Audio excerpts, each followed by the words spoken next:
नाज़रीन इकराम, 15 साल के बाद बड़ा राज खुल गया है। 15 साल के बाद वो जो दो ब्लैकबेरी फोन बेनजीर भुट्टो साहिबा के थे, उनके बारे में आखिरकार पीपल्स पार्टी के घर से ही एक इंतहाई खतरनाक खबर खुलकर सामने आई है।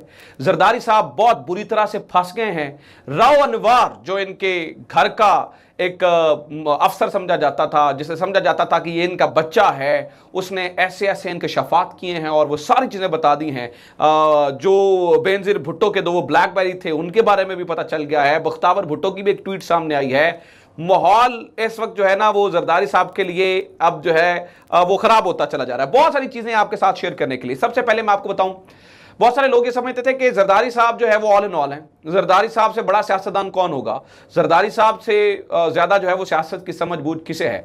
लेकिन इन्हें समझ नहीं थी कि ये जितने बड़े सियासतदान हैं, आखिरकार जब आप गेट नंबर 4 से मदद हासिल करते हैं तो उनके पास और बड़ा कुछ होता है। यानी कि उन जो आपको ताकत देते हैं, उनको आपको कंट्रोल करना भी आता है। उन्हें पता है कि आपको कैसे जो है वो कंट्रोल करना है। और इसी तरह से आज जरदारी साहब जो बहुत ज्यादा पर फैला रहे थे और उड़ान भर रहे थे, वो जनाबे वाला आज जरदारी साहब को फंसा लिया गया और बहुत बुरी तरह से फंसा लिया गया है। खबर क्या है, इसको बताने से पहले मैं आपके सामने एक चीज रखना चाहता हूं।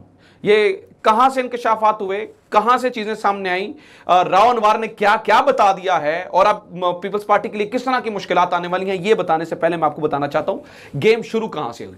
गेम नाज़रीन इकराम शुरू यहां से हुई कि बख्तावर भुट्टो साहब ने एक ट्वीट डाल दिया मुशर्रफ साहब की वापसी के ऊपर, क्योंकि मुशर्रफ साहब की वापसी के ऊपर एक बहस छिड़ी हुई थी, एक बड़ा मसला बना हुआ था।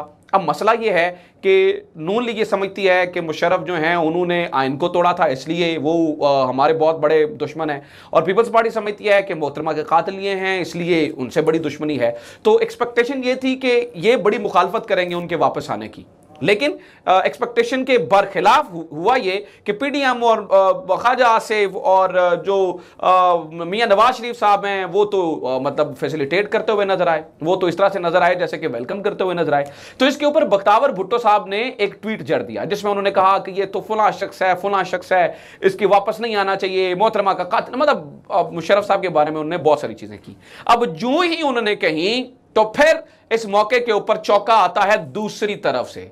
अब ये मुशर्रफ, क्योंकि मुशर्रफ को वापस लाने का फैसला आपको पता है कहां से हुआ है और कौन ये चाहते हैं, मतलब कौन लोग ये चाहते हैं कि मुशर्रफ वापस आए, ठीक है। तो जब आप उनको चैलेंज करेंगे तो हुआ क्या, उन्होंने फिर मोहतरमा के ब्लैकबेरी मोबाइल्स हों या वो सारे मामलात हों, सारे के सारे खोलकर सामने रख दिए हैं। बड़ी मजेदार स्टोरी है आपके साथ शेयर करने के लिए, सुने। ये जियो न्यूज ने छापी है, मजहर अब्बास साहब ने इसको जो है ना वो लिखा है, यानी कि उन्होंने रिपोर्ट किया है। खबर यह है, pressure to blame Musharraf for Benazir Bhutto's कत्ल क्लेम्स राव अनवार। राव अनवार कहता है, राव अनवार ने नाज़रीन इकराम इंकशाफात के भरमार लगा दिए। राव अनवार कहता है जी मैंने जेआईटी, जो जेआईटी मोहतरमा के कत्ल के ऊपर बनी थी, वो कहते हैं जी मैंने जेआईटी के ऊपर दस्तखत करने से इसलिए इनकार किया था क्योंकि पीपल्स पार्टी के साबिक जो वजीर दाखिला थे उस वक्त के, रहमान मलिक साहब ने मुझे प्रेशराइज किया था इसके ऊपर दस्तखत करने के लिए, क्योंकि वो चाहते थे कि मुशर्रफ को फंसाया जाए मोहतरमा के कत्ल में। और ये राव अनवार समझता है कि वो कहता है कि मुझे नहीं लगता था कि जो वो मुशर्रफ साहब हैं वो इस पूरे मामले में इन्वॉल्व है, इसलिए कहता है कि मैंने इस पूरे मामले, मैंने उस जेआईटी के ऊपर दस्तखत नहीं किए। अब एक बात तो यहां पे क्लियर हुई, अब राव अनवार साहब जो जिन्होंने एएसआई से एसएसपी का सफर इनकी आशीर्वाद से तय किया था, जो पीपल्स पार्टी का जो है ना वो राइट हैंड समझे जाते थे, जिनकी वजह से आज आपको पता है पीटीएम उठ के खड़ी हो गई वो उस बच्चे के कत्ल के बाद, तो वो राव अनवार जो है वो इंकशाफात कर रहा है। आगे चलकर वो एक और इंकशाफ करता है, वो कहता है, वो मैं दोबारा वो मैं कोट एंड कोट पढ़ता हूं, वो कहता है, I did not sign the JIT report as Malik pressured me to accuse Musharraf, Anwar told Geo TV over the phone, I asked for the evidence and he did not have any. कहता है जी मैंने मुशर्रफ के मुतालिक इनसे पूछा और उनके पास जो है वो कोई एविडेंस। आगे चल के वो फोन्स की बात करता है, वो कहता है कि जनाब मैंने दो मोहतरमा के पास ब्लैकबेरी मोबाइल थे, मैं जरदारी साहब के पास गया और वो 2 साल, वो कहता है जी वो जो 2 ब्लैकबेरी थे वो 2 साल तक जो है वो रहमान मलिक के पास रहे। आगे ये चल के कहता है राव अनवार कि मैं गया जरदारी साहब के पास और मैंने जरदारी साहब को जाके कहा कि वो जो मोहतरमा के जेरे इस्तेमाल वो मोबाइल फोन्स थे जिनका आज तक पता ना चल सका, वो जरा फोन मुझे दे दीजिए। तो इसके ऊपर जरदारी साहब ने कहा कि वो फोन्स जो हैं वो इसके बारे में आप रहमान मलिक साहब से जाके पूछिए। तो रहमान मलिक साहब जिनके पास वो फोन थे, जिन्होंने 2 साल अपने पास ये फोन रखे, तो राव अनवार ये कहते हैं कि उन्होंने ये कहा जी मेरे पास कोई फोन नहीं है, और फिर वो गुस्सा कर गए इस बात पे कि आप जरदारी साहब के पास क्यों गए हैं इन फोन्स को लेकर, यानी कि इतना उनको शदीद जो है वो गुस्सा आ गया। अब ये भी एक बहुत बड़ा इंकशाफ है कि मोहतरमा के ब्लैकबेरी कौन दबा के बैठा रहा, वो कौन था जिसके पास मोहतरमा के 2 ब्लैकबेरी थे और उन्हें जानबूझ के नहीं दिया। ये आज इंकशाफ जो है ये राव अनवार कर रहा है। फिर आगे चल के वो और इंकशाफ करता है, कहता है कि 2 मेन बंदे थे, 2 तंजीमें थी, 2 मेन बंदे थे। एक वो जिसने मोहतरमा की गाड़ी पे पहले हमला करवाया था जिसमें काफी सारे लोग शहीद भी हुए थे, और दूसरा वो लियाकत बाग वाला। वो कहता है जी इन दोनों बंदों को, ये राव अनवार कह रहा है, दोनों बंदों को इन्वेस्टिगेट करके पकड़ा जा सकता था, लेकिन पीपल्स पार्टी की गवर्नमेंट ने इनको नहीं पकड़ा। ये पूरी चार्जशीट है जो जरदारी साहब के खिलाफ रेडी हो रही है। पूरी एक रिपोर्ट राव अनवार ने तैयार करके जो है वो आज इसकी खबर लग गई है जो इन्होंने दे दी है। फिर ये इन्होंने फोन्स की बात की, फिर इसके अलावा उसने और बड़ी सारी जीआईटी रिपोर्ट और बहुत सारी जो है वो चीजें कही। अब सिर्फ मामला ये नहीं है जनाब, अब इस रिपोर्ट के बाहर आने से एक तो ये है कि जिनको आपने चैलेंज करने की कोशिश किया उन्होंने आपके मुंह पे जनाटेदार एक थप्पड़ मारा, उन्होंने कहा कि आप हमें मत बताएं, हमारे पास और बड़ी सारी चीजें हैं, ठीक है, हमें पता है कि आपको कहां से पकड़ना है, ठीक है।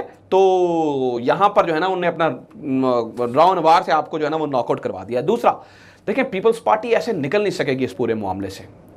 अब देखिए 2 बंदे मारे गए मोहतरमा के साथ, एक शहनशाह नामी गार्ड, उसको आपकी गवर्नमेंट थी क्या उसका पता चलाया आपने? मैं ये कह रहा हूं कि अगर इसके ऊपर पूरी इन्वेस्टिगेशन हो तो राव अनवार के इंकशाफात के बाद जरदारी साहब को पकड़ा जा सकता है। जरदारी साहब के खिलाफ पूरी चार्जशीट आज राव अनवार ने तैयार कर दी है। कुछ और सवालात हैं, जैसे वो लियाकत बाग के बाहर निकलने वाला बंदा, वो कौन जो इशारे कर रहा था, वो कौन था, और आपकी गवर्नमेंट ने उसे इन्वेस्टिगेट क्यों नहीं करवाया? फिर ये दुनिया की पहली बुलेट प्रूफ गाड़ी जिसके अंदर सनरूफ था, ये मोहतरमा के लिए क्यों तैयार करवाई गई? मोहतरमा के लिए पहली बुलेट प्रूफ, मतलब बुलेट प्रूफ गाड़ियों में कहां सनरूफ होता है, तो बुलेट प्रूफ गाड़ी तैयार करवाई गई जिसके अंदर सनरूफ मौजूद था। आपने पूरा माहौल बनवाया, आपने मोहतरमा को उस गाड़ी के अंदर बिठाया। फिर अंदर गाड़ी के नाहिद खान मौजूद थी, उन्होंने क्यों नहीं रोका मोहतरमा को जो है वो ऊपर निकलने से? ये एक बहुत बड़ा सवाल है। फिर जलसागाह से निकल के गाड़ियां बाहर निकल जाती हैं, आपने जलसागाह के बाहर क्यों माहौल बनवाया और अपने जालू से नारे लगवाए और वो ये सारा कुछ देखते रहे? फिर जनाबे वाला इंसदाद दहशतगर्दी अदालत में केस चलता रहा, आपने कोई बड़ा वकील, आपके पास एतजाज हसन भी थे, आपके पास खोसा साहब भी थे, लतीफ खोसा साहब, आपने कोई बड़ा वकील वहां पे पेश नहीं करवाया। क्यों ऐसा नहीं किया आपने? फिर जनाबे वाला अब देखें, आसिफ जरदारी साहब को बहुत सारे सवालों का जवाब देना है। ये पूरी आप एक चार्जशीट तैयार आपके खिलाफ आपके अपने बच्चे राव अनवार ने कर दी है, क्योंकि राव अनवार ने आपको बता दिया है कि उसकी वो आजकल बेल पे हैं 400 बंदों के कत्ल के जुर्म में, तो उन्होंने तो आपको आईना दिखा दिया है। तो आगे क्या होगा, ये अब एक पूरी चार्जशीट रेडी हो चुकी है, तहलका खेज खबर है। सो मैंने सोचा आपके तक जो है वो शेयर कर दूं। उम्मीद है आपको ये खबर अच्छी लगी होगी। अपना ख्याल रखें। खुदा हाफिज़। पाकिस्तान जिंदाबाद।